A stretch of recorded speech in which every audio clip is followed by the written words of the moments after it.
I'm Frances Kissling. And tell us, before the women's movement, tell us a little bit about your Formation. origins, yes, where you were born, and your family and ethnic and Okay. this, etc. I was born in 1943 in the Salvation Army Hospital in New York City. My mother was 18 years old when she had me. She got pregnant before she was married. She convinced my father to marry her. He married her and he went off to the war. So my very early years were with my mother.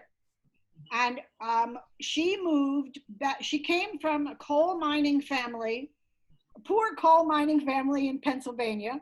Those who are of our generation will remember the radio, and we will remember Stella Dallas. Can a girl from a poor coal mining town in Pennsylvania become a rich and famous woman because she married the right guy? Which was that was the Stella Dallas story. But those are my origins. And so my first years were spent in Nanticoke, Pennsylvania, not too far from Scranton and Biden territory. Okay. And my mother was one of 7 children. She was the youngest girl. There were 5 boys, and most of them went off to the war at that point in time. Mm-hmm. When my father came back from the war, we moved back to New York. Ultimately, I went to Catholic schools from the beginning of my school life. By the time I went to the public school in the 1st grade, but by the time I was in 2nd grade, my mother had been divorced and remarried from my father. She married Kissling, Mr. Kissling, and therefore, and I had my birth name, which was Romansky. And so in the 2nd grade, I went into Catholic school, and 3 other siblings ultimately followed. One was a Romansky, my sister Sharon, and the 2 others were Kissling. So by the time I was 10, my stepfather had adopted us, and so we all became Kissling. So that was how I became Kissling.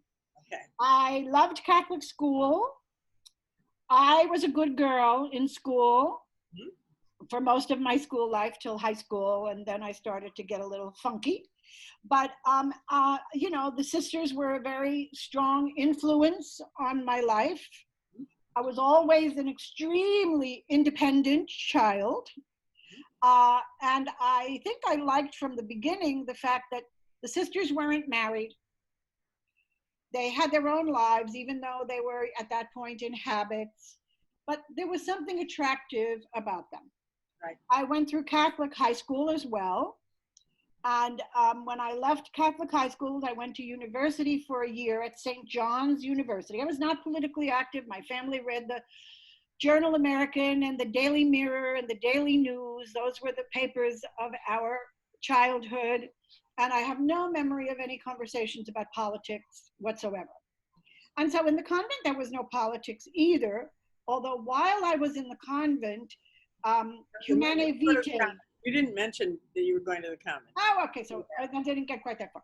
Okay, so I went to university for a year at St. John's University, and then I went into the Sisters of St. Joseph in Brentwood, Long Island. I went into the convent, I think, for several reasons. One, I had no interest in marriage. I never have had an interest in marriage, and I have never had an interest in having children. 2, as I said, the sisters represented freedom to me. And as a working class Catholic girl who lived in a working class milieu, I didn't really think about being anything else. What else could I have been? A teacher or a nurse or a nun? Those were the 3 things that we became. And so I went off to the convent. The birth control decision was passed down while I was in the convent. I knew that I agreed with the birth control decision, by the way, even when I was in the convent. And I thought of myself in the convent as someone who had different ideas about Catholicism, more open. My mother was divorced and remarried, so I knew that the church didn't like her very much. Right. And so I thought it would be, I'm always thinking this way. I thought it would be good for somebody like me to become a nun, because then I could introduce ideas to students and whatever I became that made the church go forward. However, by the time I was in the convent for about 9 months. Oh, they never wanted me in the convent. When I went into the convent, girls who were illegitimate. Right. Remember, my mother was already pregnant when she married me, my father. So technically. So they knew that my parents married in February and I was born in June. Okay. This was a bad thing. And so two priests went after the sisters and said, you have to accept this woman. And so they they accepted me, but they didn't really accept me. Right. And so one night, I was with the mistress of postulants every week, all the postulants, and there were some 70 young women in my group entering the convent at that time. Now nobody enters the convent anymore, basically. And you have your little personal interview kneeling by mother of the postulants. Right. And she said to me, Frances, would you like to go home? Wow. And I said, yes. What a good idea. I hadn't even thought about it. The very next morning, Wow. a sister came to me and took me up to the attic of the convent. Oh.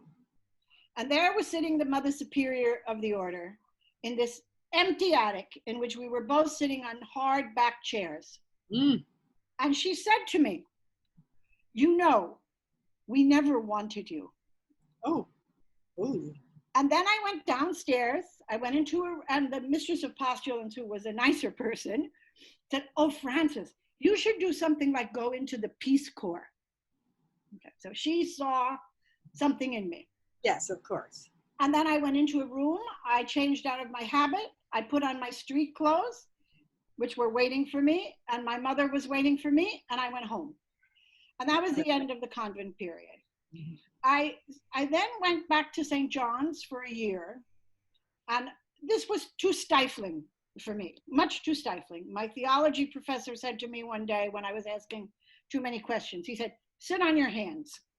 Oh my gosh. You know, so I said, I have to go somewhere else. This life is not for me. Right. So we're now about the mid-60s.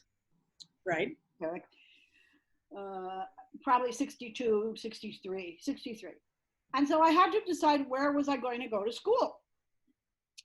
And I used to take the subway to my high school, Bishop McDonald Memorial High School, from Queens to Brooklyn. And I passed 14th Street. And at 14th Street, there was a sign that said, the new school. Oh. And I said, maybe I want to go to the new school. That's what I need. I need a new school. So I applied to the new school and I was accepted. And now life changes dramatically because St. John's University is a conservative Catholic school. Right. And the New School for Social Research on 14th Street in Manhattan is a hotbed of the social activism of the late 60s. Mm-hmm. So there I was. And so my politics began to change. I still was not particularly involved in the women's movement, but this was the period of the Vietnam War. Right. And so several things happened. I got in with a bad crowd. I got in with the Marxist-Leninist SDS crowd at the New School. Right. And also with some people who were part of a movement called Progressive Labor, which was even more radical. Okay. And so this was the years when the trips to Cuba were being organized. Mm-hmm. And I said, I should go to Cuba. And I should go to Cuba because unlike these people, I will tell the truth when I get home. Oh, we need people who go, who are not part of these radical movements, not that I had anything against them. Right. And so I applied for the trip and I was accepted. My mother and stepfather had by then divorced and I was still in contact with my stepfather. Haley is learning a lot. She's like, wow, I didn't know any of this stuff. And I told my father that I was going to Cuba, and my father reported me to the FBI. Oh my God. This was my first entry into being politicized. What then happened? I had to get a passport, and I had to get it on an expedited basis because the trip was leaving quickly. And I went to the passport office to pick up my passport, and they said, "We have no passport for you." Well, what do you mean you don't have a passport for me? They said, "Call this number in Washington." Oh. So I called this number in Washington, and a man named Abba Schwartz answered the phone. And Abba said, "We understand you are going to Cuba with this passport. Your father told us, Oh my God. and we're not giving you a passport." Well, I lied, and I said I wasn't going to Cuba. And I said, my father is not my guardian anyway. I was just shy of 21. I was like 15 days shy of 21. They basically said, well, we don't really care about any of this. You're not getting a passport, but we're going to send some people to talk to you. Oh. So I went home. There's a note on my door, my apartment on Cornelia Street in Manhattan, which says, "Mr. Crow and Mr. Robinson from the FBI were here to interview you." Oh my God. Mr. Crow and Mr. Robinson came back. They were graduates of St. John's University. At that time, a lot of FBI guys were, nice Catholic boys who studied law or accounting. Right. And I told them the same story, and they said, okay, fine, you'll get your passport, and they left. And of course, I didn't get my passport. Right. So I wasn't able to go to Cuba at that point, but I began to get involved in left-wing politics. And that was the time of the Vietnam War, and there was a huge demonstration at the UN in the Dag Hammarskjöld Plaza against the war. And I went to my first demonstration against the war, and I got arrested. Okay. So that was interesting, but anyway, but eventually it all, we didn't get convicted, it was the usual, you did that and then you went away. Right. But that in essence was my early entry into politics. So my first entry was around politics, right. Progressive politics, not around feminism. So the changes that I was going through were not, my political changes were not first focused on feminism. Right. But that was, of course, the next step that followed in my transition. I was always a feminist. There's no doubt about that. If you hear my story of right. what I was interested in, what my life was like, my very strong sense of independence, mm-hmm. the desire always to be identified by myself. I always call myself a self-identified person. That feminism was really a part of my life. I became an active feminist through the reproductive health movement. In 1970, the law in New York changed on abortion in July 1970.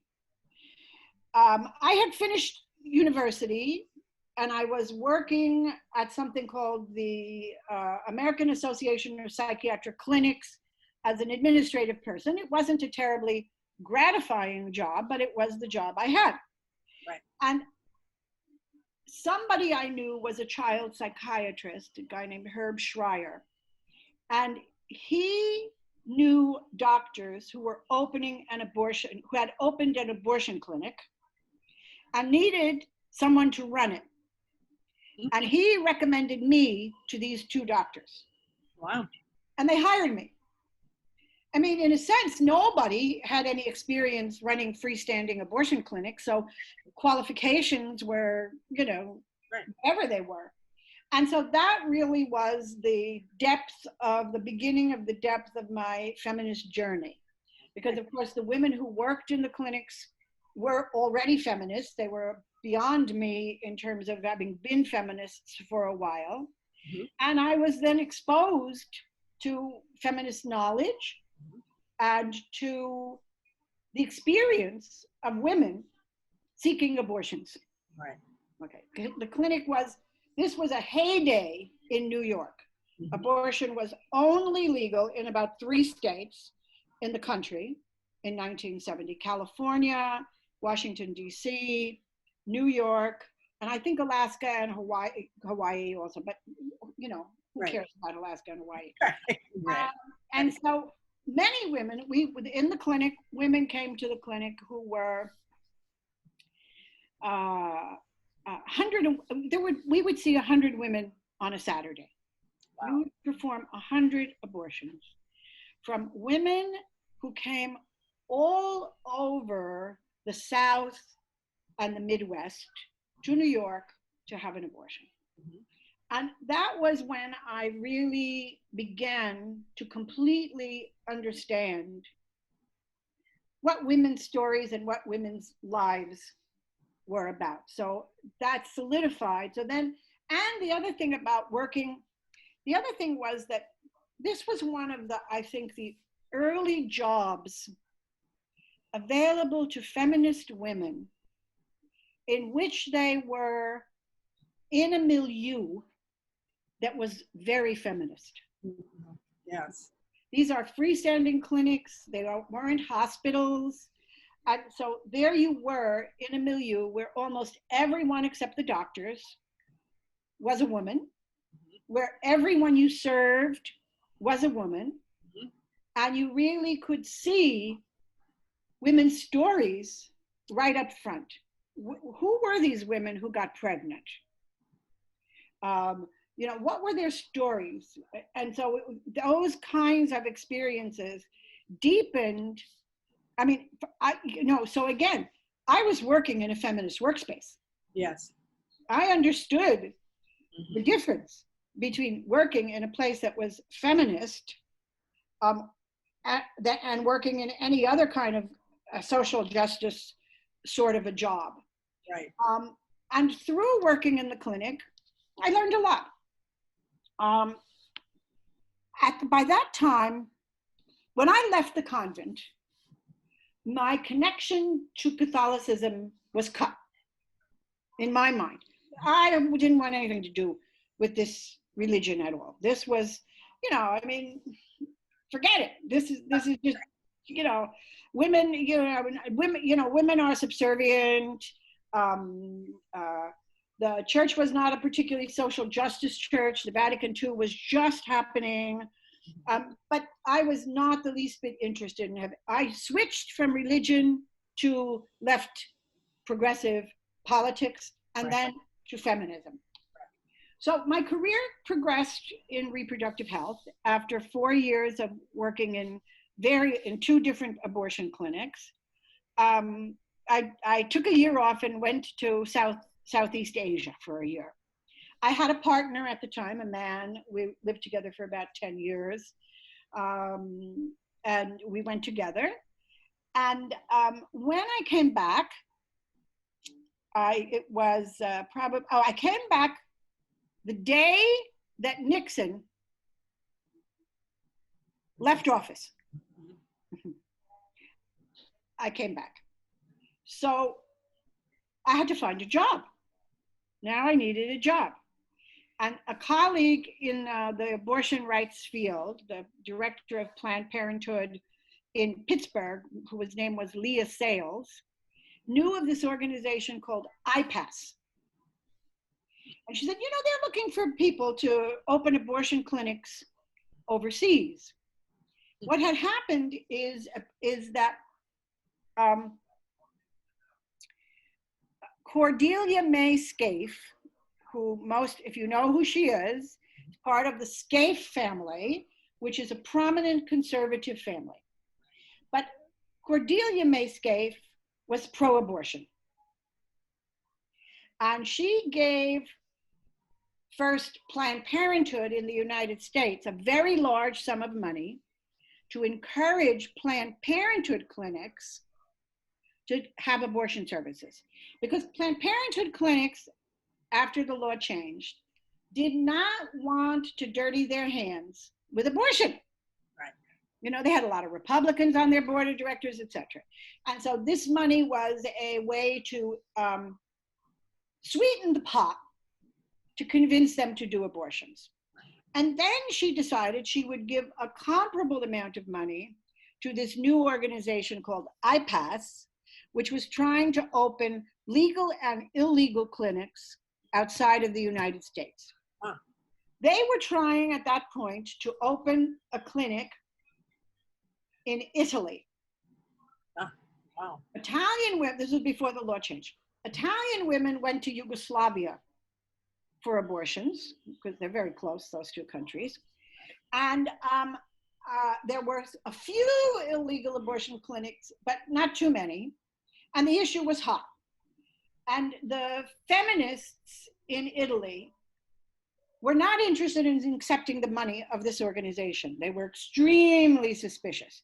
And so they thought, well, let's send Kissling, this woman Kissling, she's a feminist and she has a left-wing background, and maybe she can convince them to take our money. I couldn't convince them to take the money. But that was, again, another part of my learning. It was the beginning of an international experience for me. Yeah. That there's a world outside of the United States where key issues of feminism, key issues of sexual and reproductive health were active. So I learned that. IPAS then hired me as a consultant. The abortion law changed in Vienna, in Austria, in, I think it was 1976, 77, 78, right around there. And it had been legal for a year, and no abortions were being performed.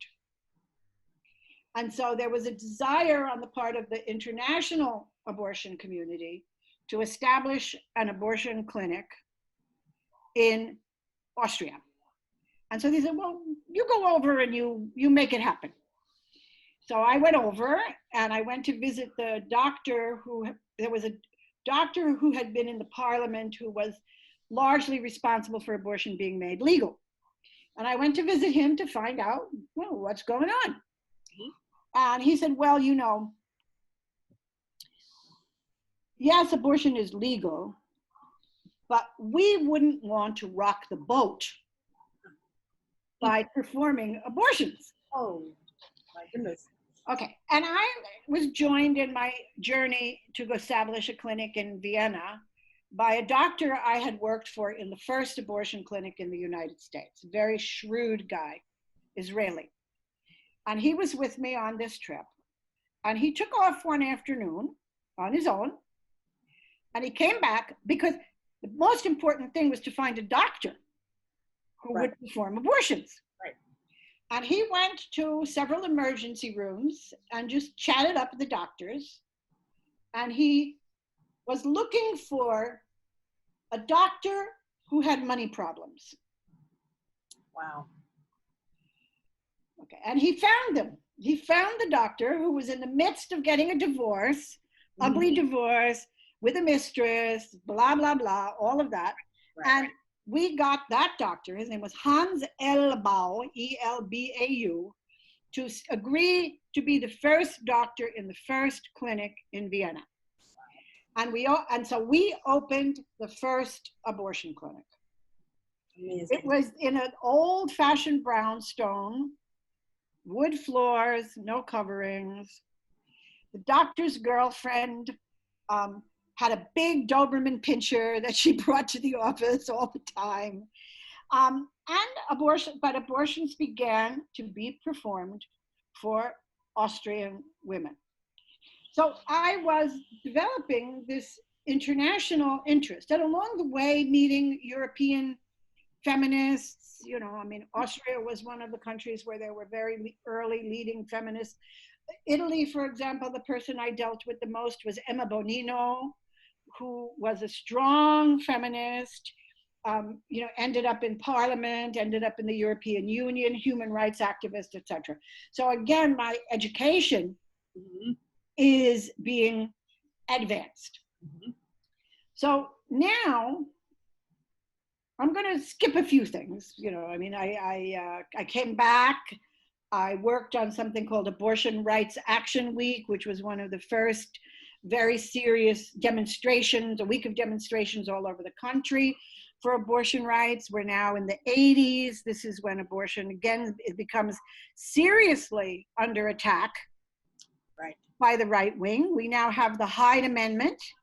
Right. I'll talk a little bit about the Hyde Amendment. That may be good. Abortion, correct? Yes, the Hyde Amendment. As we know, the Hyde Amendment said, you may have a right to have an abortion, but the federal government has no obligation to pay for your abortion. Right.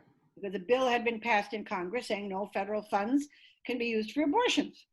So the Hyde Amendment was a very important point in the reproductive health and the abortion rights movement. And it was a time that meant a great deal to me because I think, in a sense, because of my own Catholic history, I've always approached issues related to feminism and in general around what we Catholics call the preferential option for the poor. The most important thing for Catholics, in terms of a social justice Catholic, is to serve the poor. They come first. Poor and marginalized people come first. And the Hyde Amendment is a prime example of the poor coming last. Yes.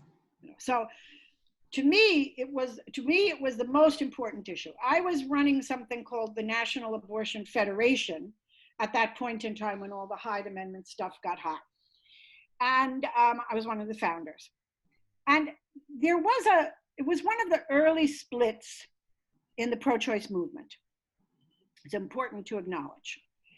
The mainstream, at that point, two things were happening.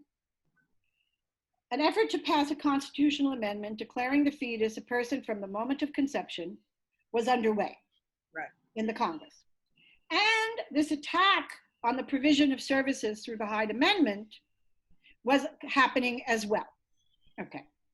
The movement, and at that point the movement was, in terms of national organizations, was small. Okay. The movement consisted of 7 organizations, really, at that point. That was the ACLU, Planned Parenthood, National Abortion Federation, Religious Coalition for Reproductive Choice, NARAL, and the Alan Guttmacher Institute. At that point, it was, it wasn't that anybody was against these things, but it wasn't their issue. So I'll think of who the last one was and I'll get it to you. So Women's Law Center, etc., those national partnership, those organizations were not in the early coalition. The early coalition was 7 organizations. Okay. Pretty soon, everybody got in because there were some efforts where we all had to meet together to talk about the constitutional amendment and whatever else. Right. So the decision of the major groups, NARAL in particular, at that point in time, very much influenced by their direct mail firm, which was called Craver Matthews Smith. Yep. And Mr. Craver, his position was, look, you have to raise money. You have to pick an issue. Everybody who is vaguely on board on these issues cares about broad access to abortion, which constitutional amendment will abolish. White people will be worried about their daughters. This thing about Hyde Amendment, poor women, nobody likes poor women. Nobody, I mean, he's not incorrect. No, but there are points where you have to make a decision about what you're going to do in spite of. Yes. And so it was like, you can't go out there and mobilize America around poor women.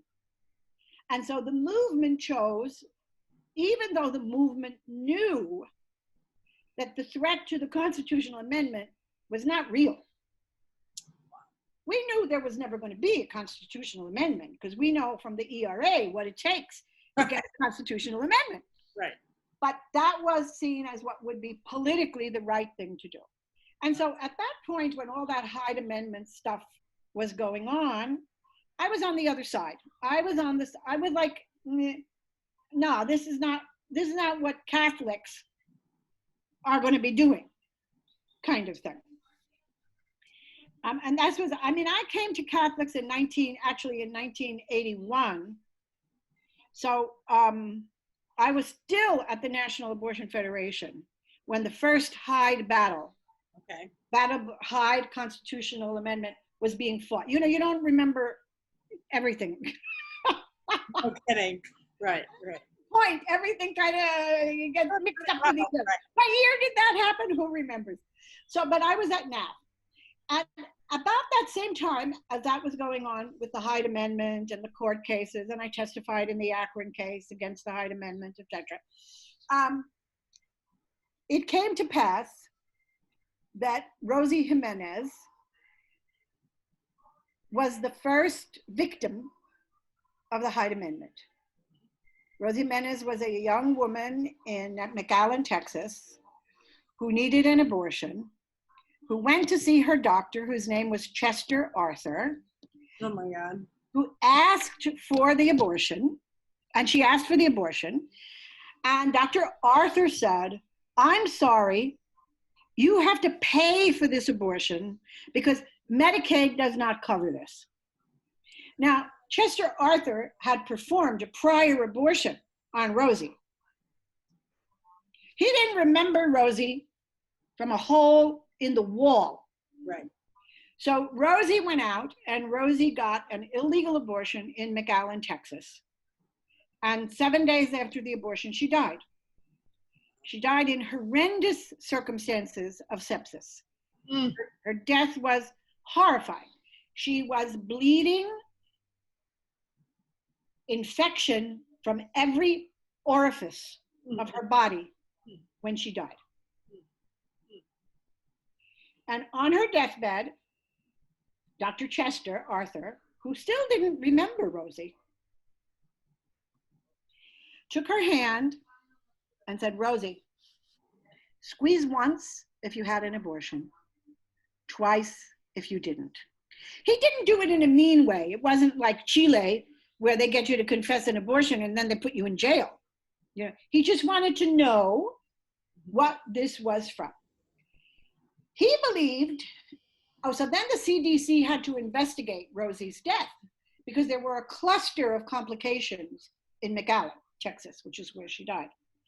And this was in the time of, who would have been president? Was it Carter? What year? I think she died in 80. Reagan was elected in 80. Okay, so yes, it was in the first Reagan. And right. Reagan had put the kibosh on the CDC, which had a marvelous record of investigating and understanding and reporting on the performance of abortion in the United States of America. And Reagan stopped it.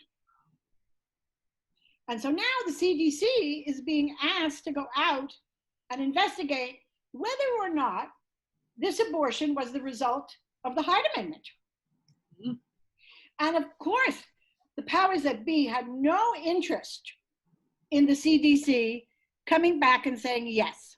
Right. So the CDC conducted its investigation. There were 3 youngish epidemiology service guys and girls who went down to do this, and they got snookered. They were perfectly good people, but they got snookered. And their report said that Rosie didn't have her abortion in the United States. That Rosie, being a Mexican immigrant,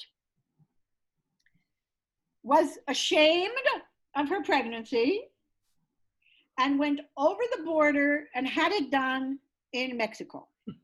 And Dr. Arthur was fully involved in this investigation and still didn't remember Rosie. So at any rate, that was the judgment. Now, there was a very important feminist writer at that point in time named Ellen Frankfurt. And Ellen wanted to write a book about Rosie. And Ellen and I knew each other. And Ellen said to me, would I write this book about Rosie with her? And I said yes, and I quit my job.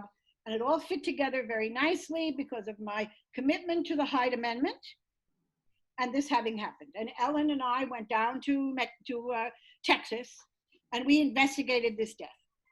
And we found out, Ellen found this part out. She went to visit Dr. Arthur.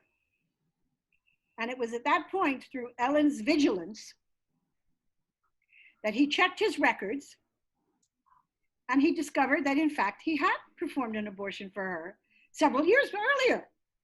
So she wasn't ashamed of her pregnancy. You know, poor Mexican girl, blah, blah, blah, blah.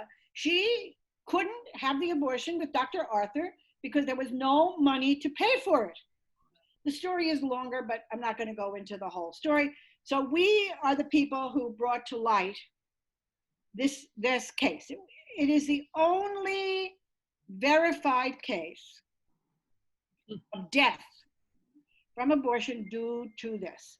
There were other complications that took place where women thought in New York, I know the cases in New York and cases in Atlanta for sure, where women misunderstood the publicity around no Medicaid funds, Right. and thought abortion was now illegal. Wow.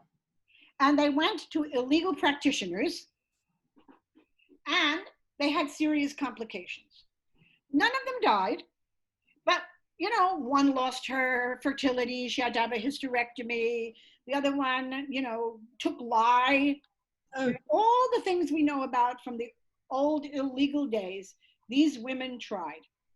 And so that's a bit of the chronicle of the Hyde Amendment, which we have never been able to get rid of.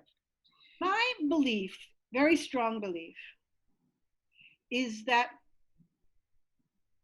if we had made the Hyde Amendment the center of our early efforts and won, because we might have won, there's nothing that says if we didn't throw everything into Hyde instead of this constitutional amendment thing, that we could not have defeated it much earlier. Much, much, much earlier. There were points where we had the majorities to do that. Okay. And once the Hyde Amendment was passed,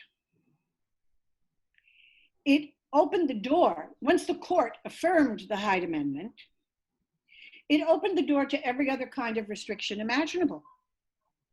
If you can say the federal government doesn't have to pay for abortions, well, then you can say the federal government can say that you can't have an abortion after 16 weeks, or all of the kinds of bills that have since made it very hard for women to get abortion safely, timely, compassionately, stem from Hyde. And I would say, I use this example a lot and I think about it a lot. We have this period, this goes back to the idea of certain, which is important in this period of time, of certain prejudices that existed within the movement. At a certain point in time, as you know, Mary Jane, and by that time I was at Catholics for Choice, the Congress passed bills banning a certain type of abortion procedure, which they call a partial birth abortion, and we call a D&E, a late-term D&E, which prohibited women beyond a certain gestation, 20 weeks, 22 weeks, whatever, 24 weeks, from getting an abortion, that permitted states to do that. Right. And it passed. You know, it didn't pass first, but it passed eventually. Now, what fascinated me, and I guess, you know, I think there are people who consider me a conservative on abortion. I'm not anti-abortion, but I'm not whole hog, you know, I'm not an abortion on the way to the delivery room person. You know, so what I saw was that during the Clinton administration, which is when this stuff was happening, the movement took on the case of partial birth abortion like no other issue in abortion that they had ever taken on. And it was the most unpopular thing you could take on. I'm not saying we shouldn't have, but it wasn't, I mean, we couldn't take on Hyde, but we can take on, the small number of abortions that occur after 24 weeks. I don't know. What does that say? Right. And the president, Clinton, Right.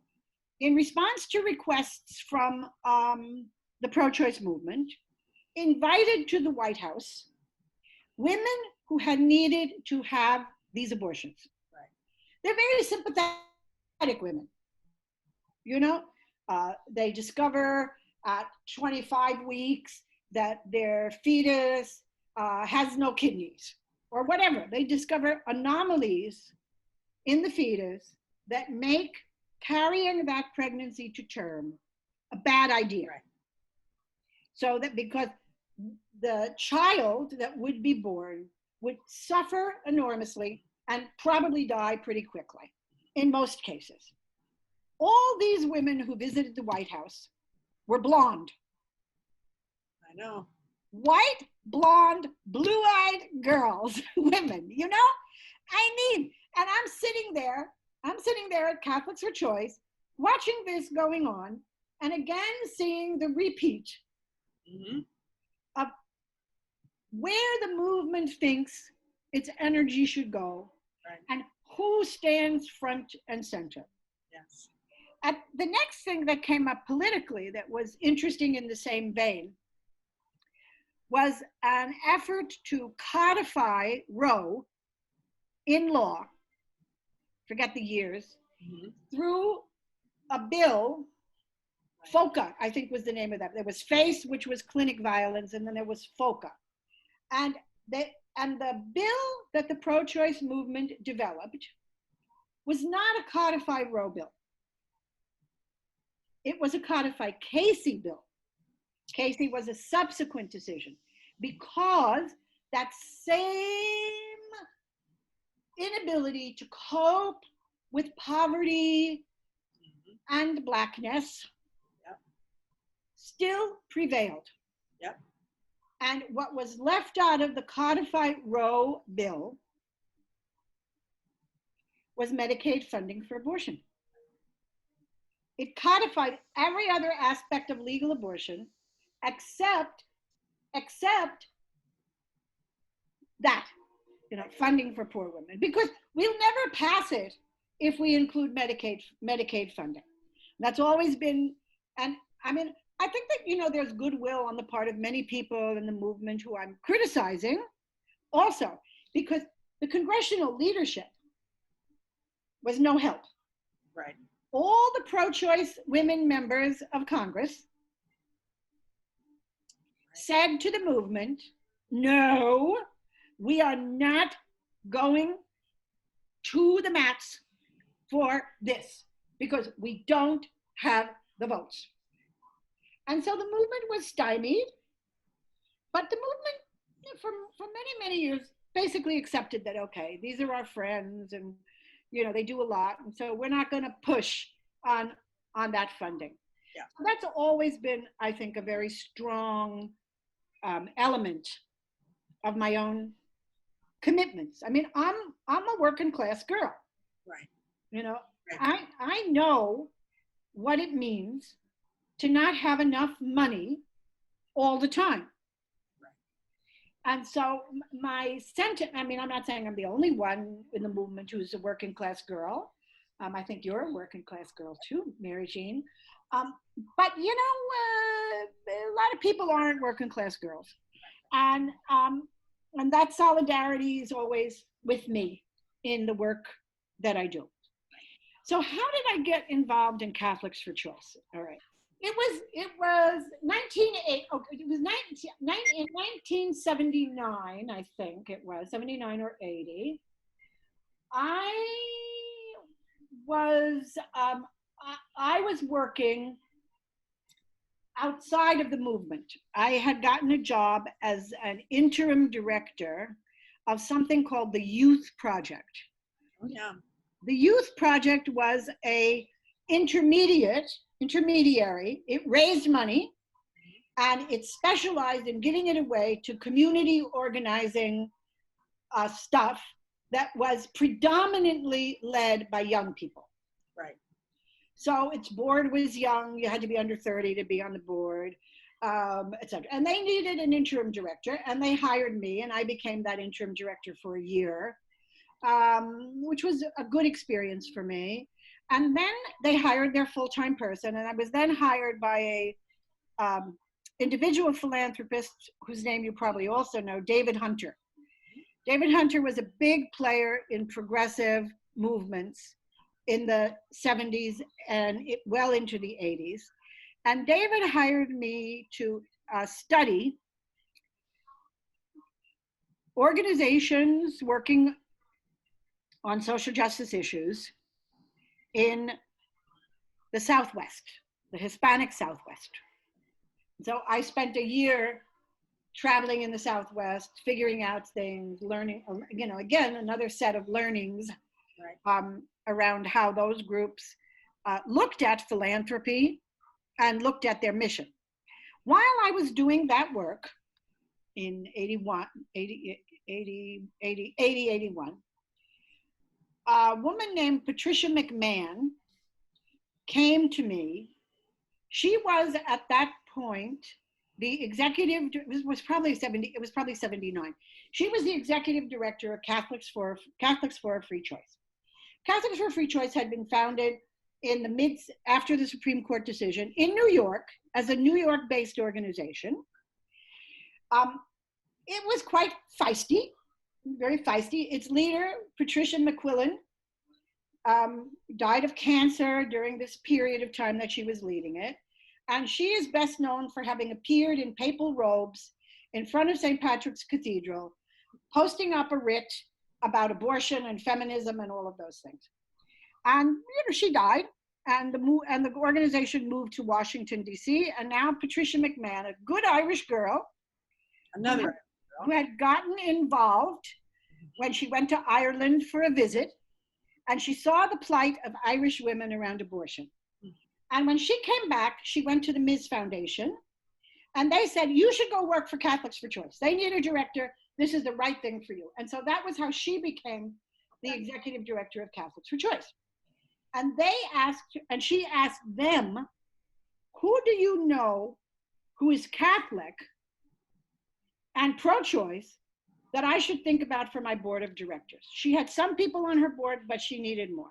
And they said, well, Frances Kissling. Right. Because everybody knew me from the abortion rights stuff. Right. And a few people knew that I had been in the convent for a brief amount of time. And so she came to me, she invited me to be on the board. I had a very big decision to make at that point. And the decision was whether I considered myself a Catholic. Right. Could I, with integrity, call myself Catholic? Because I had nothing to do with the church. I didn't go to mass. I never even thought about Catholicism. I found a different passion. And so what I did, and I thought about it, and I came to this conclusion. Once a Catholic, always a Catholic, number one.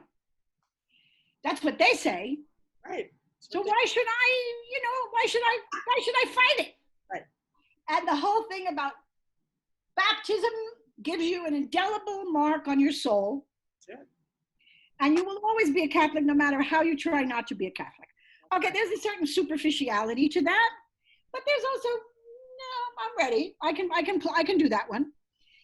And in a certain way, there is an element of truth to that. It's obviously not true for every person who has ever been a Catholic, but I think like a Catholic. So my intellectual frame is Catholic. I ask big questions about what is the right thing to do. Okay, there are other kinds of people who ask those questions, not just Catholics. But if you're Catholic, you ask in a certain frame. That's number one. Number two, in the same vein, is cultural Catholicism. Okay? just as within Judaism, Right. you have Jews who really, the religion doesn't mean a lot to them. Right. I mean, you have Jews who are very observant. And Mary Jean and I understand this. We're cultural Catholics. Absolutely.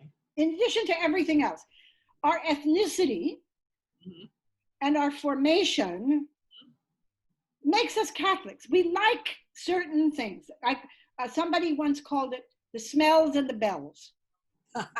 Okay. And he was writing about this, and what he was saying was, what is going to happen?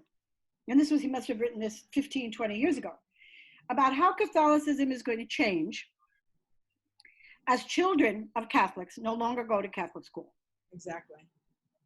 Because their cultural attachment to Catholicism, and because the nuns are no longer nuns, their attachment to Catholicism is substantially different Yes. than that of those of us who can tell stories to each other Right. about the nuns, about the school, about the boys, about everything. Confession, incense, we know all those things. And we kind of like them. I mean, we have an affinity for them. We may, you know, some of us may think that we're more, you know, some of the Vatican II changes, like the priest doesn't face the altar, the priest faces the people. The Mass is supposed to be more interactive, etc. You know, some people like that. I'm for the old stuff. I mean, I don't need to see the priest. I don't need to talk to people in church. I'd like nice hymns. No kumbaya. For kumbaya, I'll go to the club. I want Gregorian chant. I want that. So there's that affinity that we have in those two, that I have. I have a cultural affinity and I have an intellectual affinity. Right. So now I'm deciding, can I go work for this organization called Catholics for Free Choice? And I bring another element into this. You may remember this. What we were taught as Catholics about doubt, Yes. right? Yes. Because every Catholic has their period in which they think, I don't know about all this stuff. You know, this Mary ascended into heaven bodily. I mean, is that for real? This prohibition on divorced Catholics receiving communion, is that for real? I don't know. And what we're taught, if we were well taught, was that your job is to act as if you believe. If you act as if you believe, you will overcome the doubts and it will be fine. So I compared this to this I call the will to believe. Many Catholics don't believe. Right. But they choose to live as if they believe. True. I mean, that's the way it is. I mean, the majority of Catholics do not believe in most of this stuff. Right. I mean, we know they don't believe in contraception. No. And being against contraception. So there was that which said to me, okay, you could consider yourself, you could with legitimacy say you are Catholic. And I compared it to three types of will. Okay. The will to power in the philosopher Kant, who talks about the meaning of power, etc.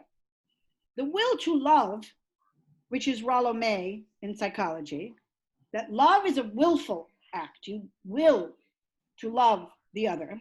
Yeah. And the will to believe. And so I accepted the job. Beautiful.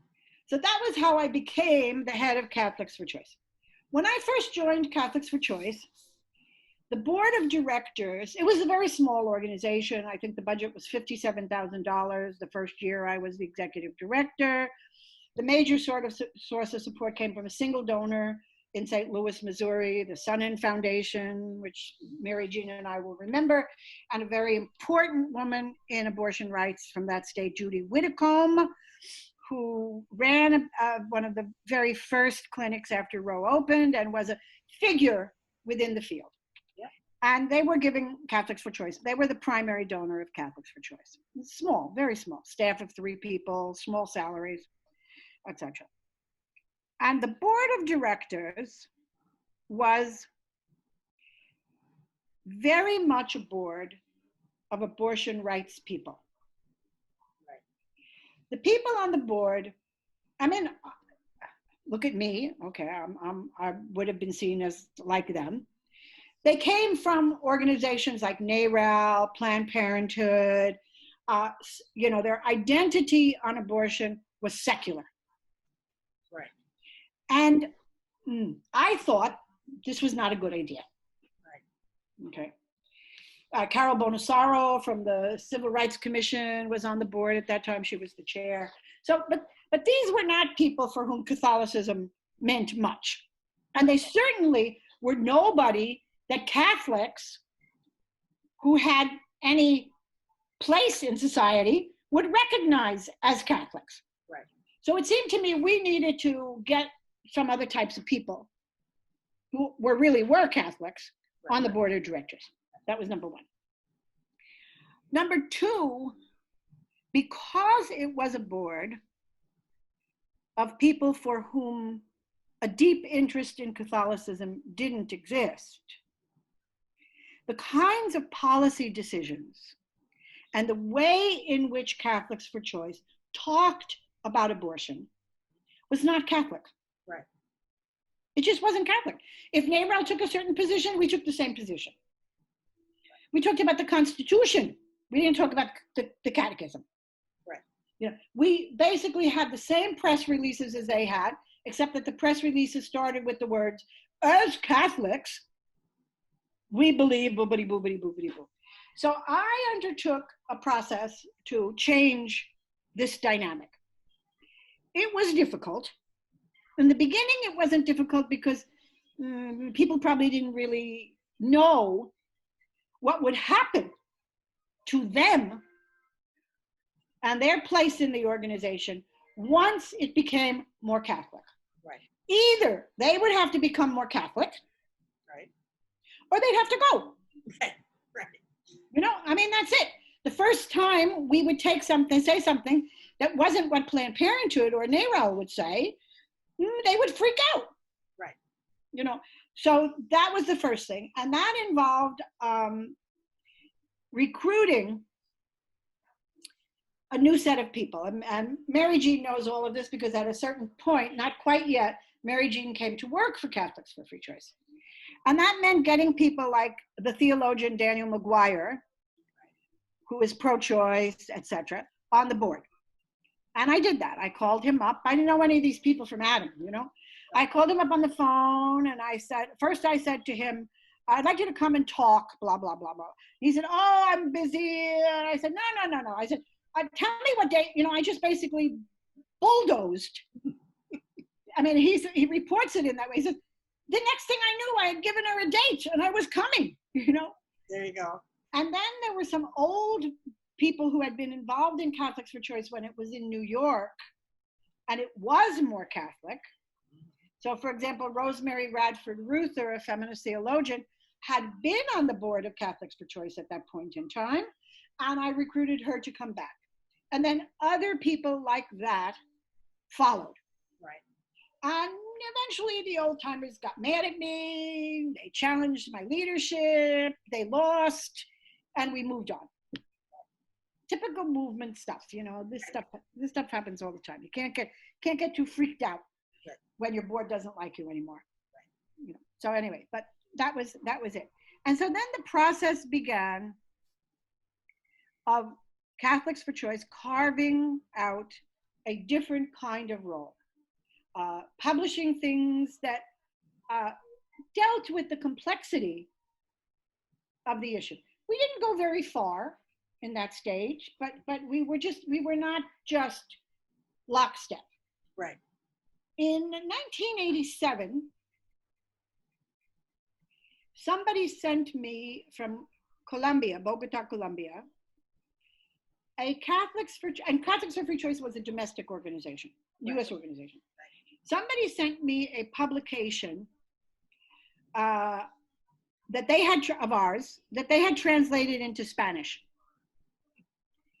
I looked at this publication and I said, there's a lot of Catholics in the world. You know, I mean, America is not, because the United States is not even a Catholic country. Right. We're only 25% of the population. Right. But all over Latin America, there are millions and millions and millions of Catholic women. And this publication says to me that maybe what we are publishing and thinking would be helpful to them. And so I began a process of reaching out for 2 years. I spent, and others in the organization as well. But basically, you know, it took a long time before the organization was more than just me, in the sense of a significant programmatic staff. There was always a certain amount of staff, but programmatically, it was a while before we had the kind of money that enabled other people to be in senior positions and me not be the only person who gets to do anything. Right. So at any rate, for 2 years, I traveled around Latin America. We had a conference at the end of that and met people, met women's groups, found out, would this be useful? Introduce Catholics for Research. Would this be useful? And people said, yes, it would be useful. You know, maybe they, you know, were just being nice, because Latin Americans are very nice. You know, they almost never say no.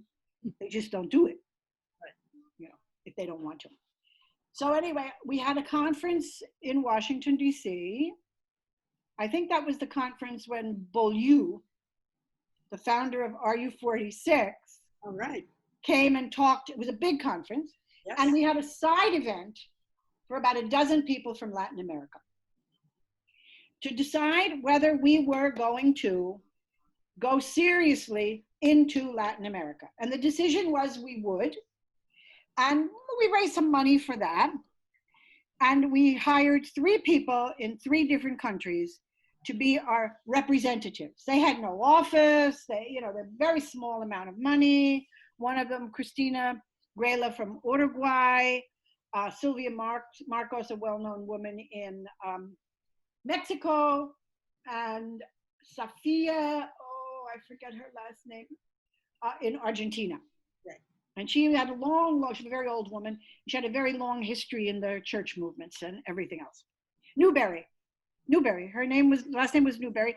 The airport was named after her grandfather. Oh my gosh. The Newberry Airport.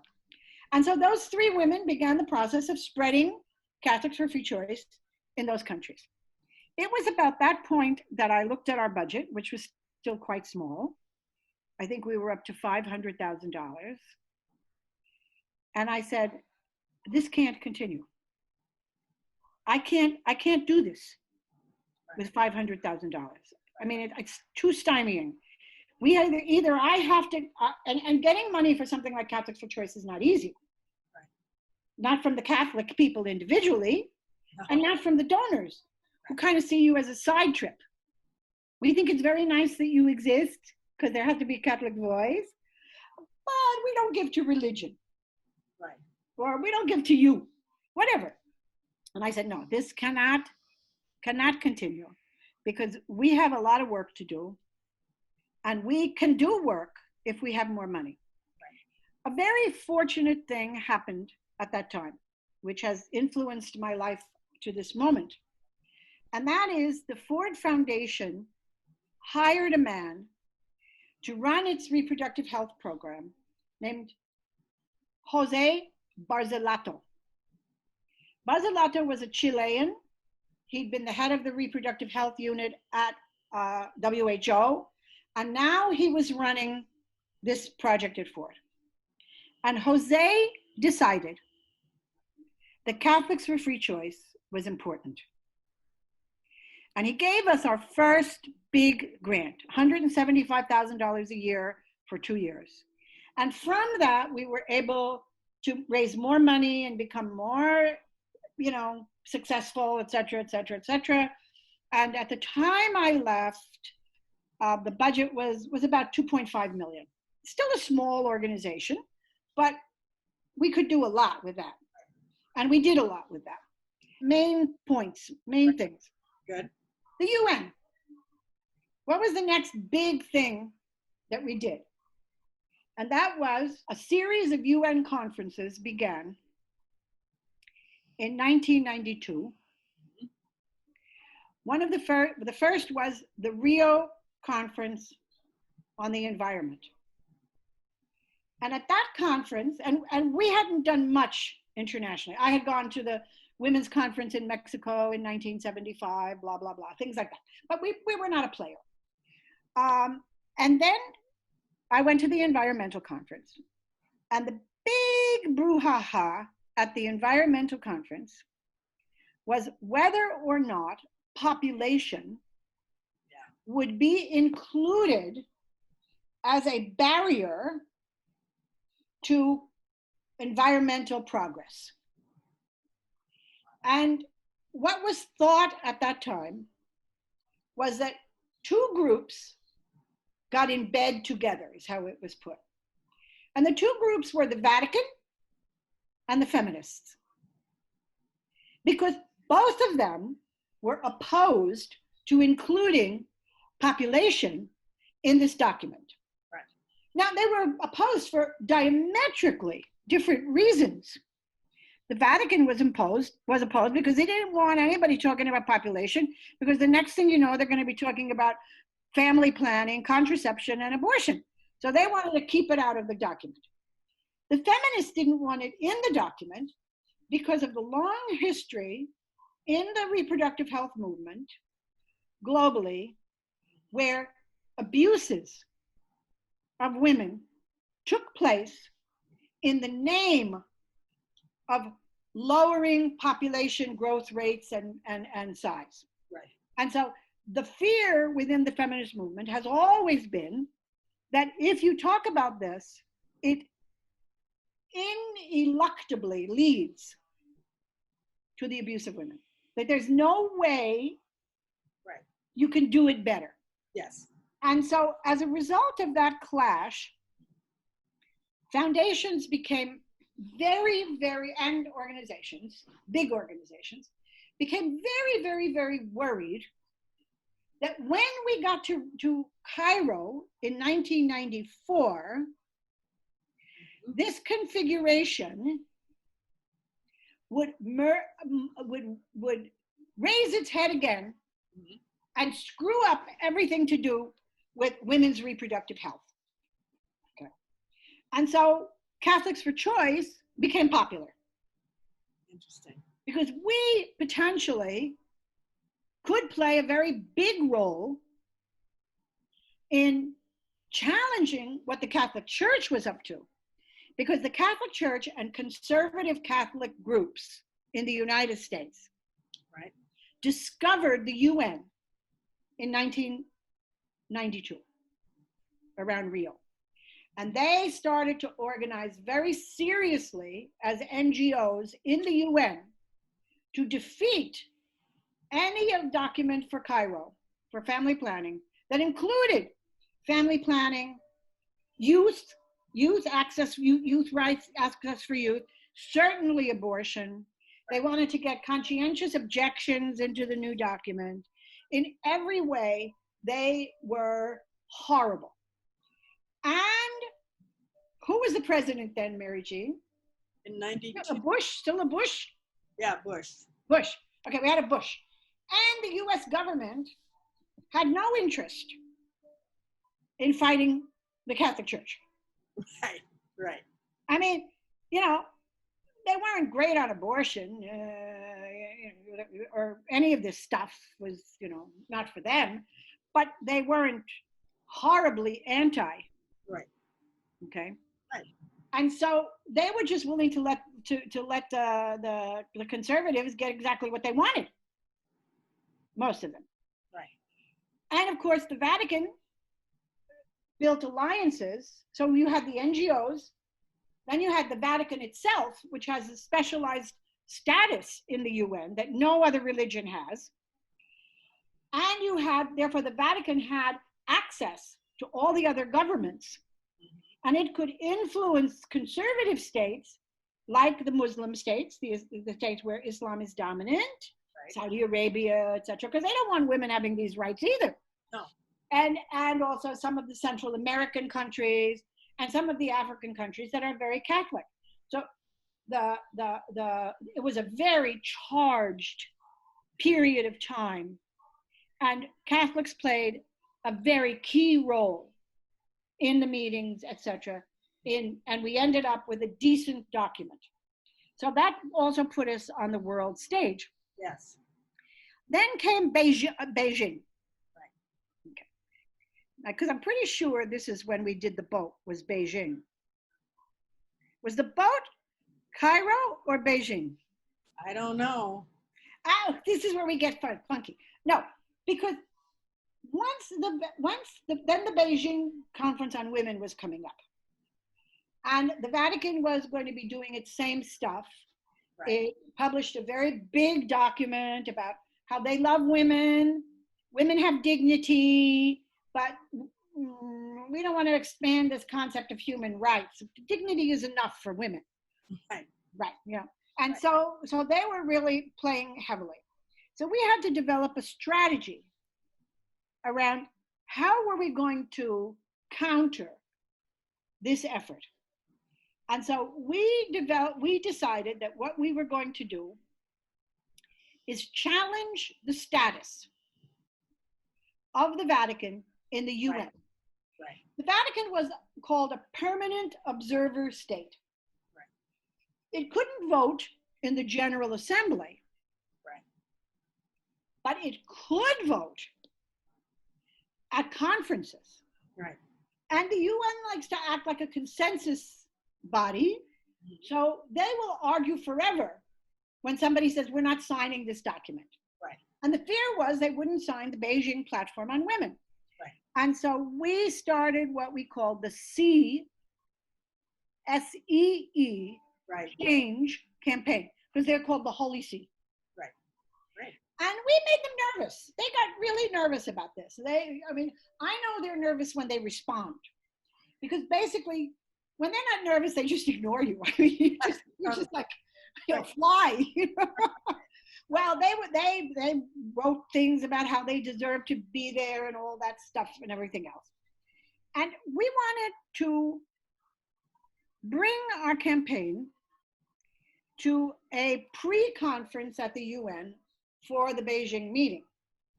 But it is against the law to demonstrate in front of the UN or inside the UN. So I figured it out. I said, okay, Sea Change campaign, play on the word, S-E-A, S-E-E. We're going to rent a boat and we're going to demonstrate on the East River in front of the UN, back and forth to get the Vatican out of the UN. Fantastic. And it was wonderful fun. There were about 50 of us. It didn't make a big splash in the press. So we got a little bit of news. But to this day, when I meet people, they say to me, I was on the boat. Oh, I love it. I was on the boat. Or, we loved that boat. People at the meeting loved this. They were hanging out the windows of the UN that looks out over the river. Beautiful. And cheering us on. The cops came up to us once on in a boat, in their little chugging boat. And I went over, and hung off my boat talking to them. And they said, oh, you can't do this. And I said, yes, we can. I checked this out. We can do this. It's legal. And they accepted that. They didn't ask me to show anything. I said, yes. They said, okay. Because they knew we could do it. That's how it works. They tell you can't do it, but they know you can do it. They said, okay, but don't go so close to the wall that we're between the sea and the land. So we did what they wanted. So that was, and then we continued the campaign.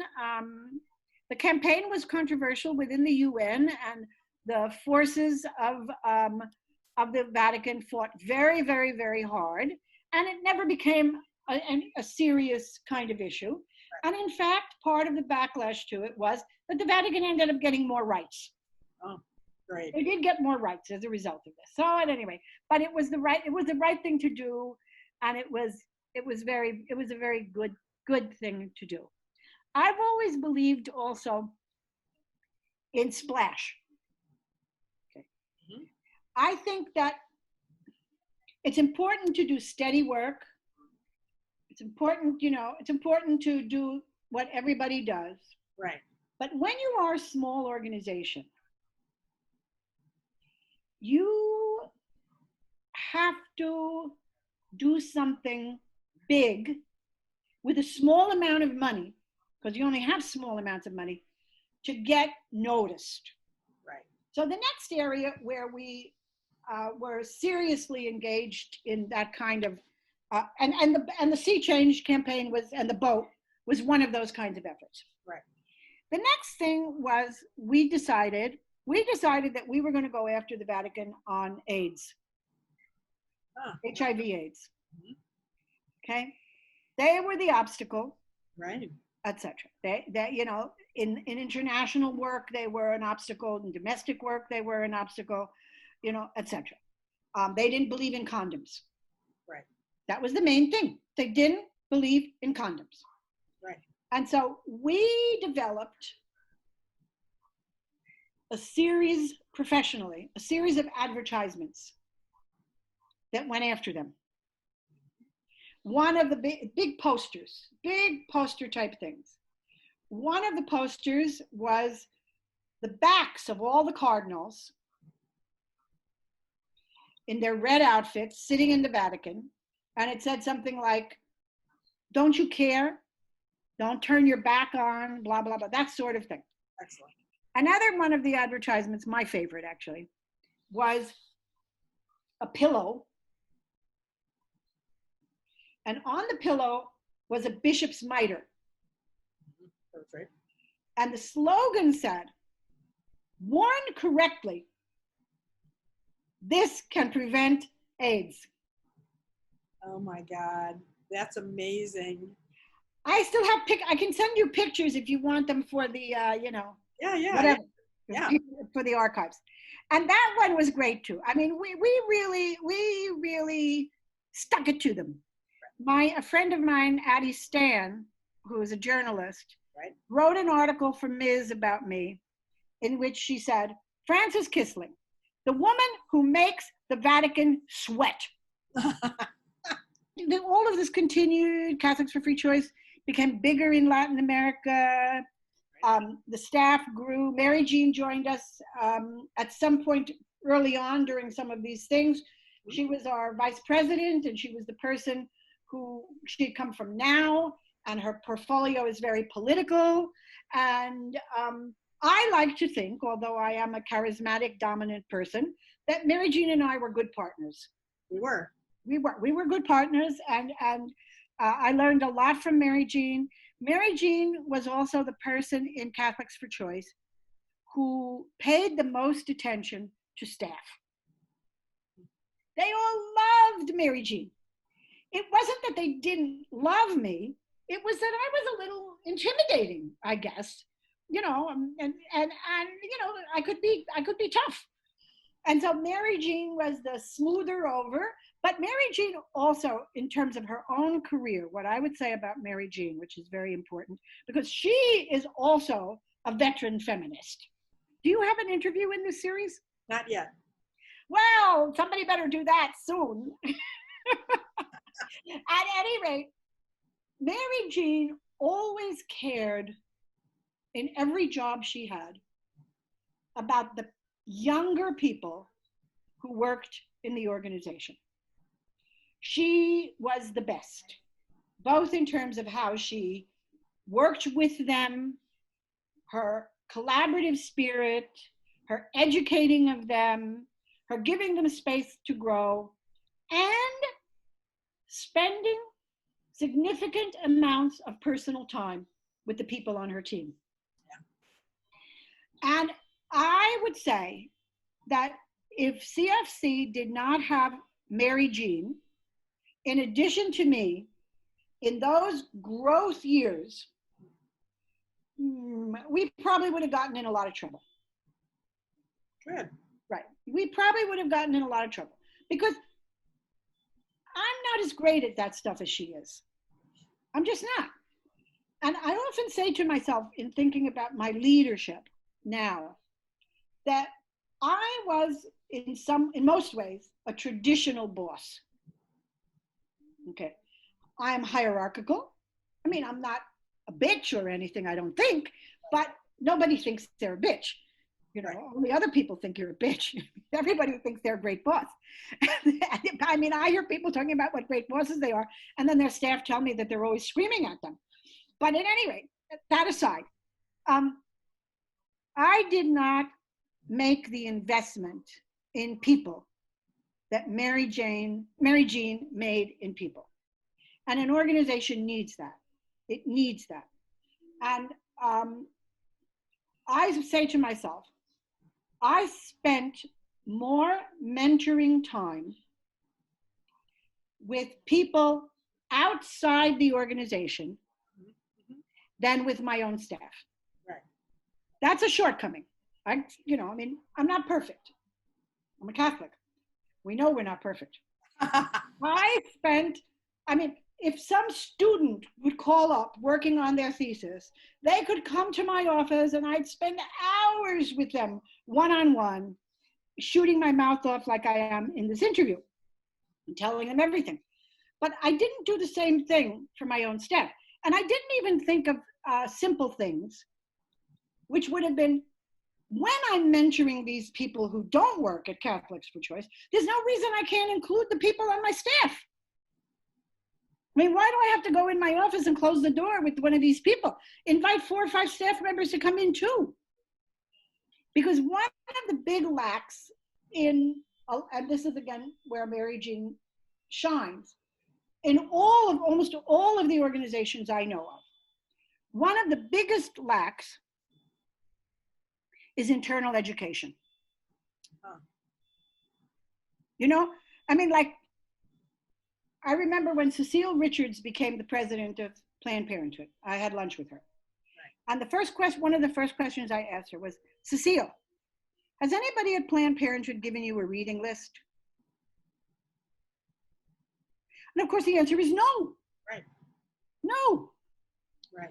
Who has reading lists? How does staff get to learn things? Yes, they learn in action if they're lucky and they learn from people like Mary Jean, but they also need to be educated.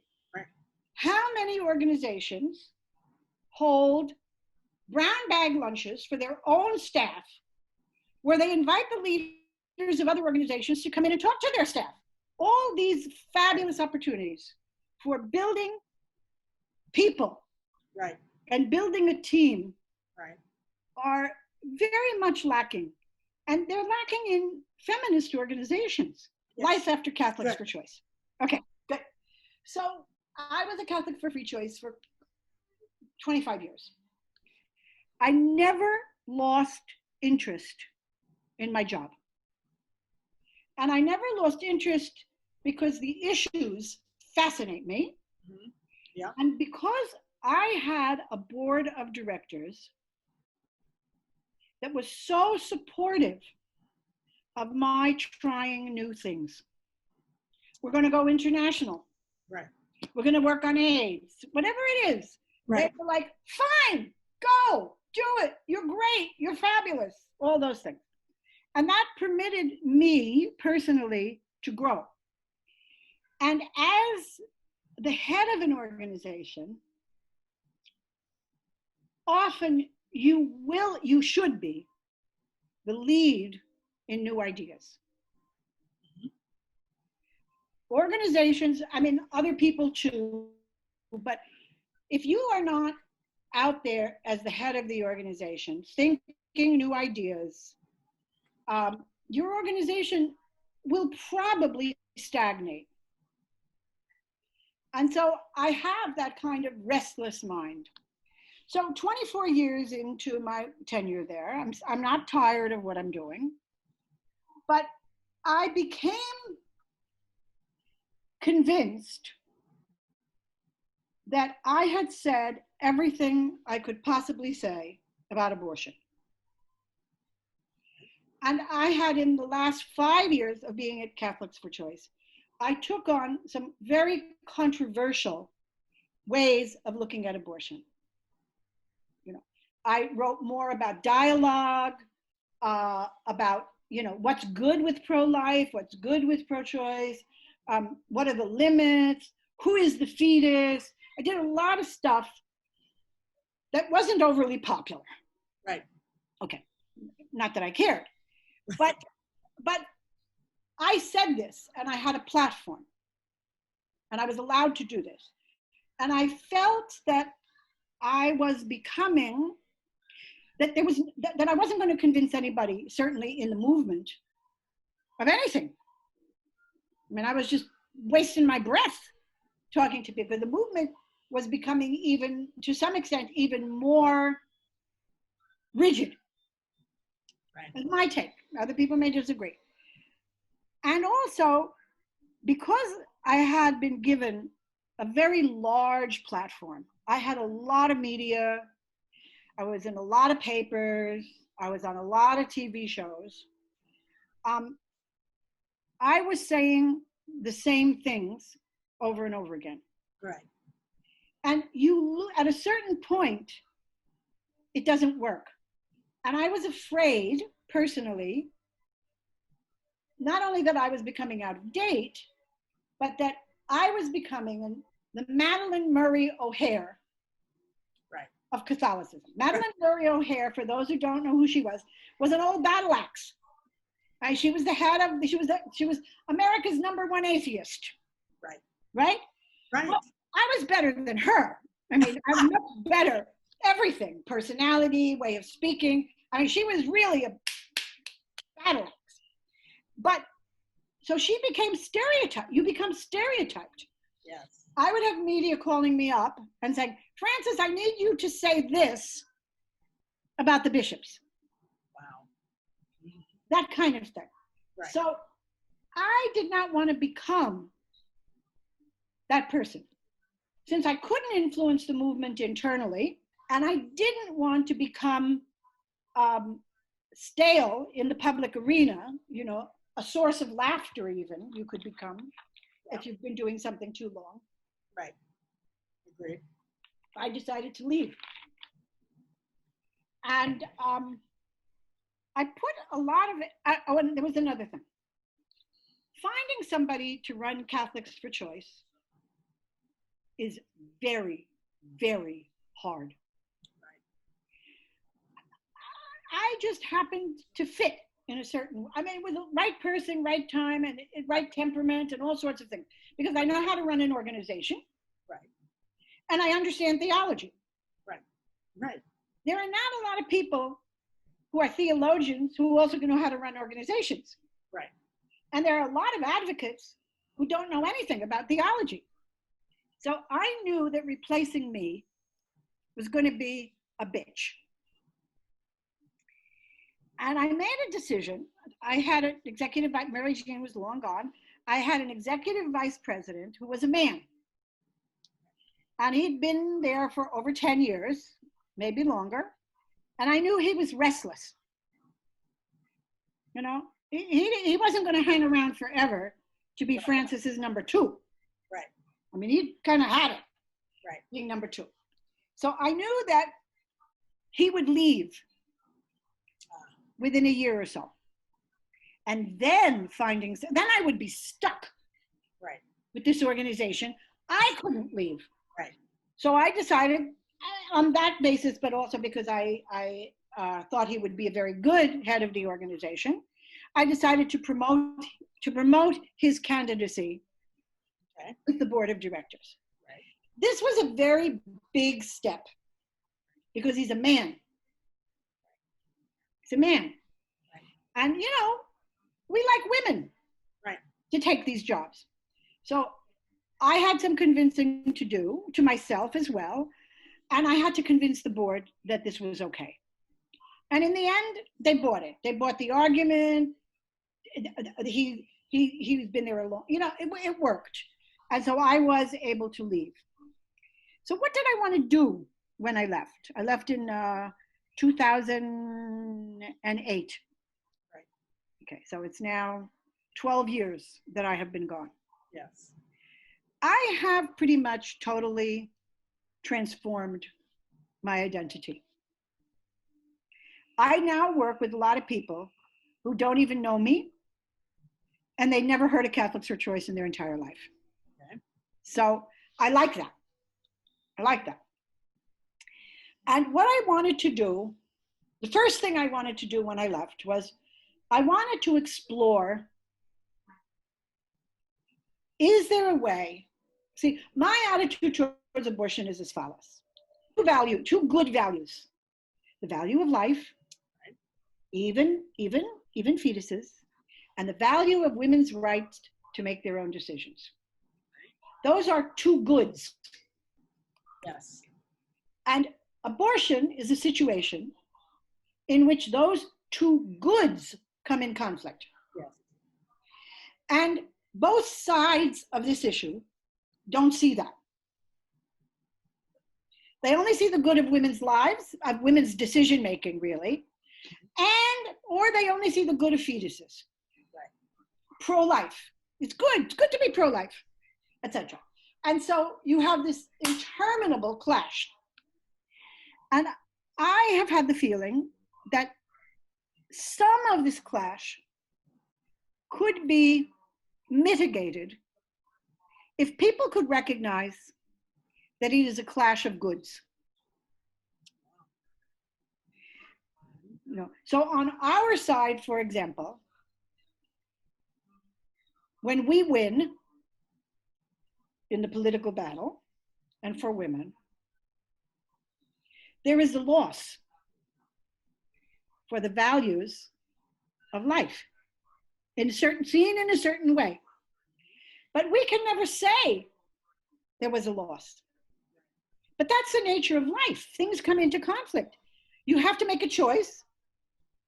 One good prevails and the other good is lost. And just the ability to say that would make such an enormous difference. Such an enormous difference. Because that is the ambiguity that people live with.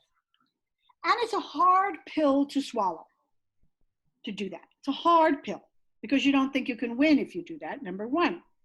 And number two, on our side and their side, you're reacting to the other. Right. So you hate them. You just hate them. They're just awful, horrible human beings. They're anti-woman. They want to keep women pregnant. Blah, blah, blah, blah, blah, blah, blah, blah, blah. Well, we may feel that way, but we have to learn how to control it. Because we're not winning. No, we're not. We're not winning. All right. So that was my interest. And I was extraordinarily lucky that I got a fellowship to go to Harvard, to the Radcliffe Institute. And I spent a year there thinking about this stuff. And I also got a column in Salon for that year. And so I wrote about this every single week. I didn't accomplish a book, which was one of my goals, but life is what it is. And so then I developed an interest. Remember, I had done what I could do as a Catholic. Right. I was not interested in doing Catholicism. I will do it if somebody asks me about it. Right. But I don't seek to present myself in that frame. Got it. And also, I left Catholics for choice. If I wanted to do Catholic stuff, I should have stayed in the organization. Right. If I left it, I should let the guy who's in charge and let him do it. Let him be the Catholic. Right. Okay. I sometimes call myself a professional Catholic. I was a professional Catholic for 25 years. But my interests are Catholic in the small C sense, as we talked about before. Right. My identity is a thoughtful person who asks big questions, right, who sees all sides of an issue. So I have substituted ethics for theology. Right. And I have, in my own way, without going to university, right, for graduate school, become an ethicist. Yes, you have. I mean, sometimes I feel a little shy when people say, oh, Frances Kissling, she's the ethicist in the crowd. It's like, well, I kind of stopped, correcting them because, I can't every time say, well, I'm not really an ethicist, Okay, you want to call me anyway, who is an ethicist? Anybody who wants to call themselves an ethicist can be an ethicist. The profession doesn't have requirements unless you're doing academics.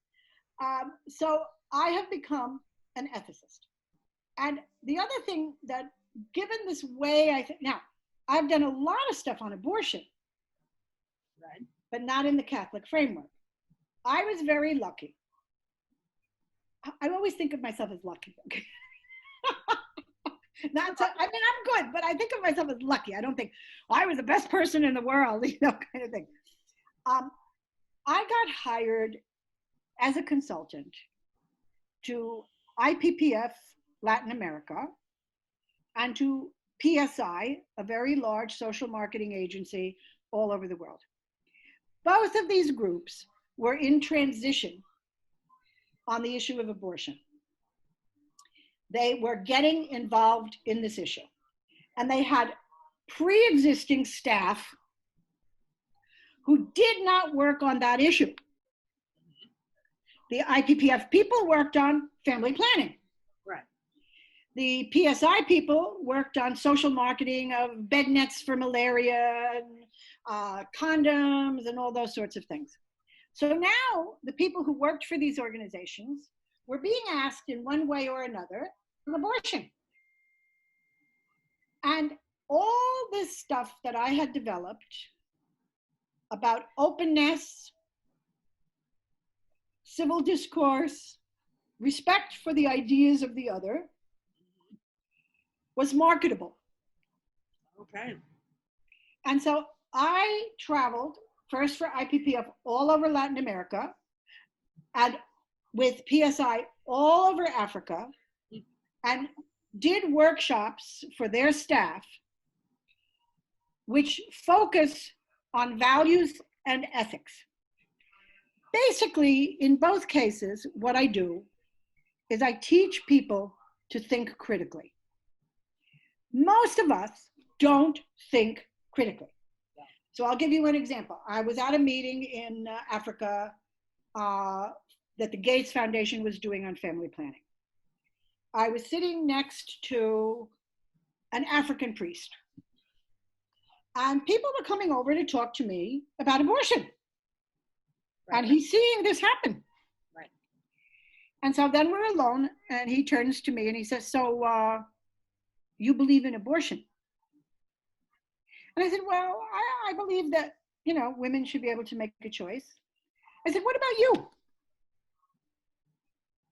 He said, well, he's an Episcopal priest, but, could have been a Catholic. He said, well, I believe that life begins at conception and ends at natural death. Now, this is a standard line.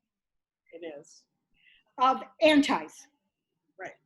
I could have started to do the advocacy shtick. I could say, well, that actually personhood and life are different things, and blah, blah, blah, blah, and women die from, I could have done all that shit.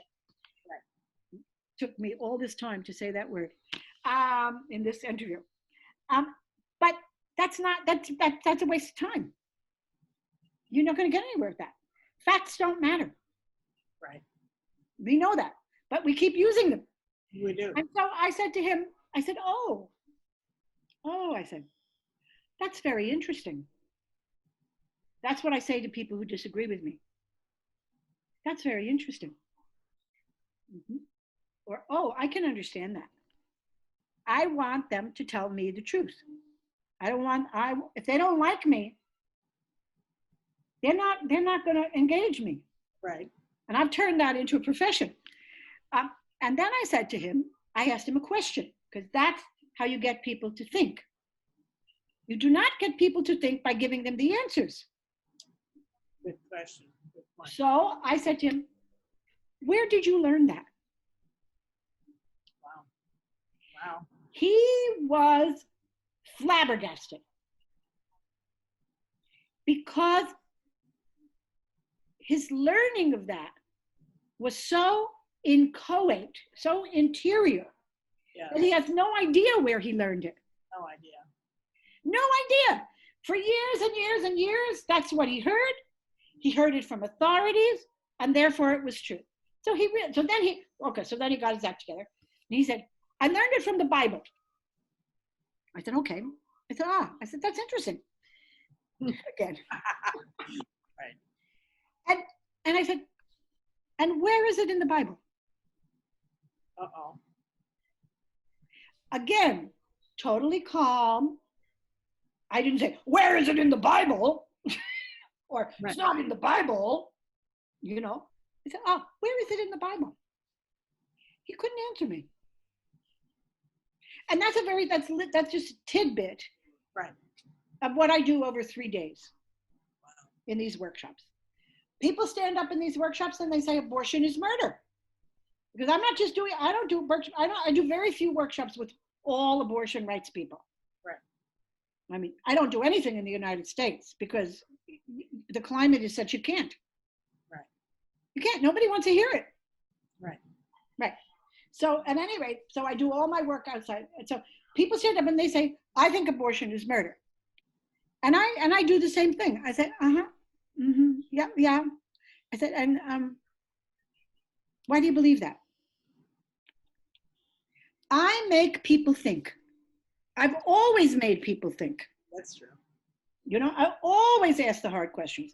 And so now I do that professionally, and I love it very much, doing less of it now. Along the way, I also developed an academic presence. Okay.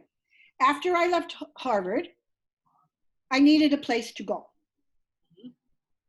And so I asked somebody I knew at Penn if he'd make me a fellow in the Center for Bioethics. So for 3 years, I was a fellow in the Center for Bioethics. Perfectly meaningless thing to do. Totally meaningless. I mean, after the first 6 months, I never went again, but I was still a fellow because there was nothing to do. Nobody talks to anybody. All the academics are sitting in their office doing their thing. But Penn then asked me to teach reproductive health ethics in the master's course.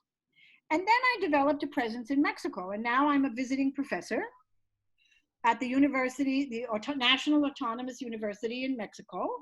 And I teach reproductive health ethics to graduate students. Right now I don't because you can't. School is closed. So those are the things that I have been doing. And I enjoy them. I enjoy my life a lot.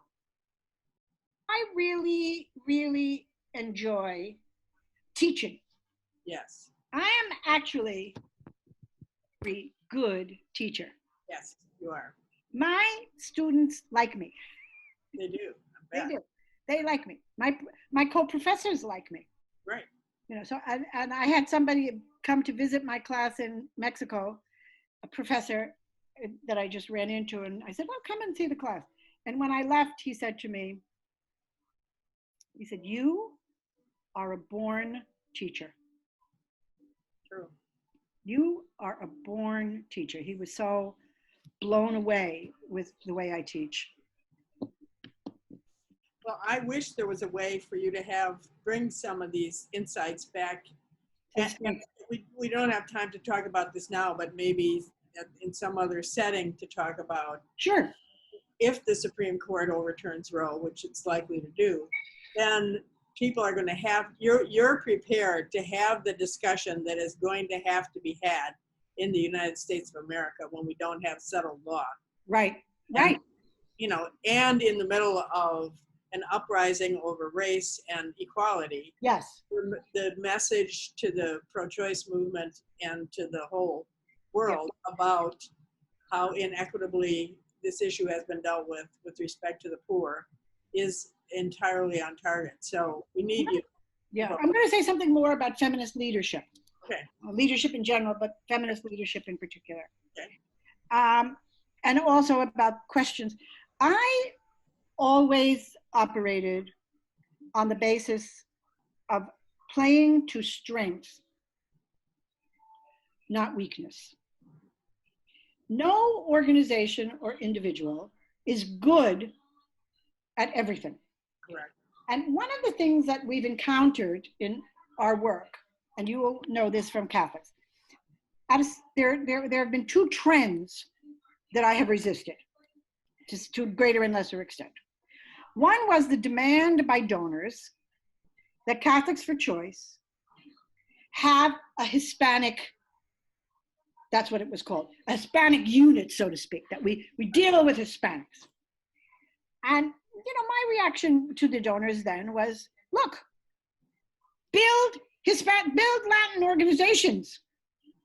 Right. Don't ask me to take this on. I should not take this on. This should be taken on by Latin American, Mexican, people in this country. I can't do this. It's wrong. You should give this money. First of all, I would say that you're never going to give me enough money to do a good job.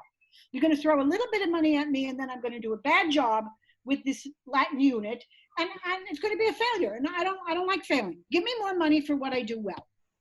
But at one point I agreed to do this, as you remember, and we housed within Catholics for Free Choice something called the Latina Institute.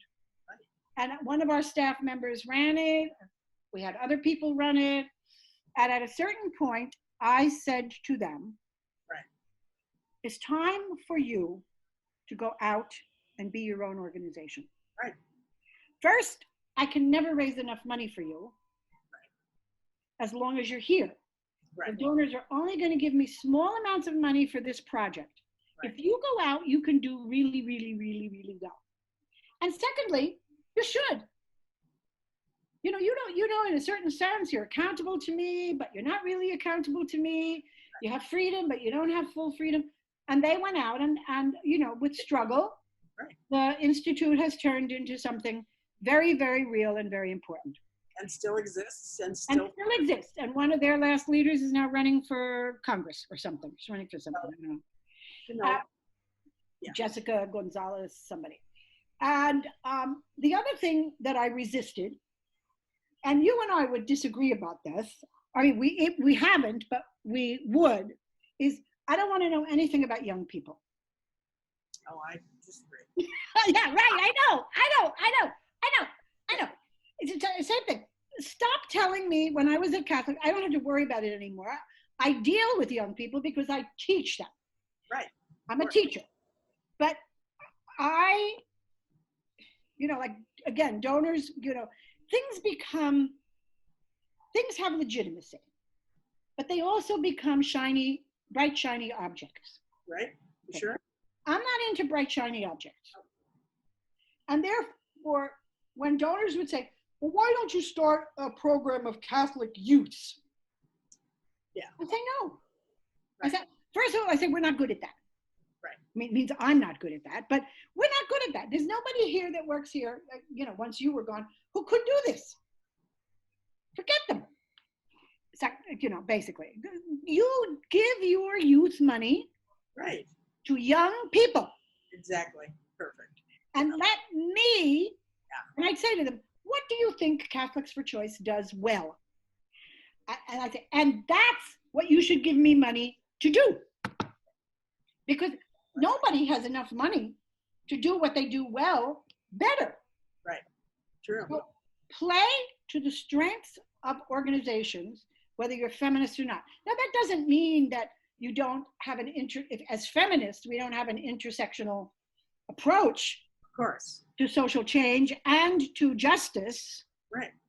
But it means we don't necessarily take over. We shouldn't. Other people's work. Right. No, I agree with that. So. Yeah. But at the bottom, I really don't care about them. Yeah. Well, Frances, I like the people I go one more thing. I'm going to say one more thing. No. Another thing that I did, and I was extraordinarily lucky, when I left Catholics for Free Choice and when I finished my year at Radcliffe, the Hewlett Foundation gave me $200,000, free and clear, $100,000 a year for 2 years. And they told me I could do anything I wanted with it. We know the problem in our field of aging leaders. Yes, we do. A lot of people would like to leave, but they don't have the money to survive. And nobody is finding a place for them. And that's where the youth thing also gets me a little bit. So at any rate, what I did with that money, among other things, was I formed a mid-career leadership group of 12 people in reproductive health. And we met people like Miriam Young, Bill Smith was in it, Donna Crane was in it, whole bunch of people that Mary Jean knows who these people are. And we met for 5 years. My buddy Laura Chasen would give us the house in Chappaquiddick. Good. We'd go up to Chappaquiddick for 4 days. People would be beautifully fed by my brother. And we would meet and we would bond and we would discuss leadership questions and their future. Because nobody is paying attention to mid-career people. That's a good point. And what I say is this: mid-career people are the most important people we should be taking care of because they have some experience, they have significant experience. Right. They have proven that they want to work in this field. Yes. For a long time. Yes. And they need opportunities, you know, and nurturing and all of the other things that everybody else does. So some of that money that goes to 22-year-olds, we don't know whether those 22-year-olds are going to be with us. I see this a lot internationally. I think it's a little different locally. But you know, they get in these UN youth groups and they travel all over the place. And then they go to graduate school and they become something else. Mid-career people are solid. So that was something I thought was really important. Excellent. And it's something that nobody talks about. So right. And within this whole feminist leadership, where are we going, etc. Plus this question that we're not dealing with, which is that a lot of the people that you have interviewed probably have a lot more that they can give. They're not finished. Yes. None of us are finished until we layer. Right, exactly. And we don't want to be the heads of organizations. No. I am striving for nothing professionally. Right. We are not striving. Right. We don't have to be at the press conference. Right, exactly. You know what I mean? We're not fighting for recognition. We have our recognition. Right. We have our place. And now we can help other people. Right. We want to make a contribution. Yeah, we want to help. We really want to help those who can use our help. Yes. Excellent. Wonderful. Okay, now we're done.